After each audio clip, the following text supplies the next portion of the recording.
With me now is former Treasury official Michael Faulkender. Great to see you, Michael. Thank you for being here. 78%, Michael, of Americans feel that the economy is not getting better. 78%.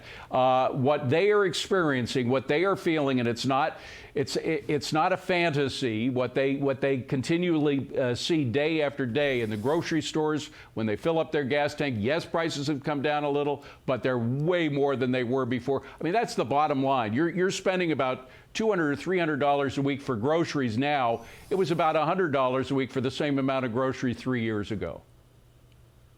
Well, that's the issue, David. And just to feed on what you said, prices have not come down. It's just that they're growing at a slower pace. So the American people remember what prices were like prior to the pandemic and even during the pandemic when Biden took office, and they compare them to where they are today, and they see that prices have risen 17% since Biden took office, and wages are only up about 13.5%.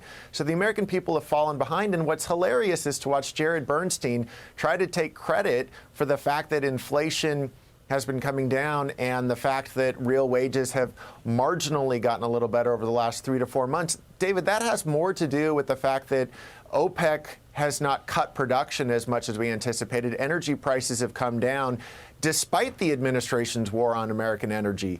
You know, if the American people had had an energy policy continue like what we had during the Trump administration, you would see oil prices significantly lower than where they are today. That permeates the rest of the economy, and macro-wide inflation would have been a lot lower over the last 3 years. So for the Bidens to claim credit for the reduction in gas prices we've seen recently when it had nothing to do with their policies, and yet try to say that that's a reflection of Bidenomics working, I just think that's hilarious on Jared's part. And again, I'm surprised we heard this from Jared, but he came out with this same old lie. I hate to say it, but that's what it is, that it was all a result of the Russian invasion of Ukraine. I mean, he came out with that during that same interview when, in fact, I think we can put a graph on screen showing that the real spike in gas and oil happened right when he was elected, because oil traders who always trade for the future knew that a war on fossil fuels was going to mean less supply, and that means higher prices. You see where it began. That was long before the Russian invasion of Ukraine.